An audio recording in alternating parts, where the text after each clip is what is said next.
নাই, ননদ আর আমার জামাই দুইজনে গেছে জানি কই।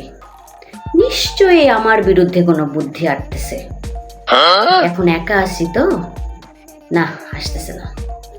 চিন্তা করতেছি এই এদের দুইটারে কেমনে শায়েস্তা করা যায়। আমি তো মেলা বুদ্ধি করি, আপনাদের মাথায় কোনো বুদ্ধি আছে? বুদ্ধি থাকলে একটু দেন তো। এ আমার ননদ কিন্তু হেব্বি চালাক, দেখতে মনে হয় ওরকম ভোলা ভালা, মোটেও ভোলা ভালা না, খুব চালাক। কিভাবে ওরে শায়েস্তা করা যায় একটু বললেন তো আমাকে। কি যে করা যায়। আচ্ছা, আমার বিরুদ্ধে কি ষড়যন্ত্র চলতেছে একটু বোঝার চেষ্টা করি তো। না, কিছু শোনাও যাইতেছে না।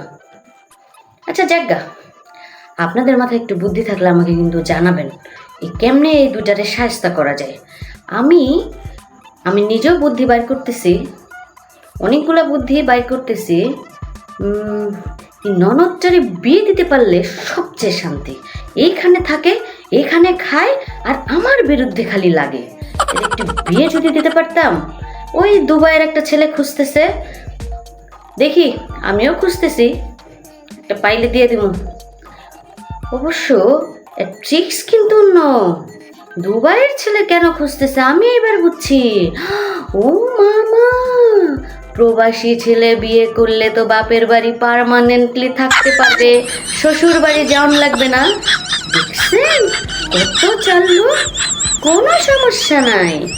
দুবাই ছেলে বিয়ে করো আর যাই করো, আমি তোকে শ্বশুর বাড়ি পাঠাবো।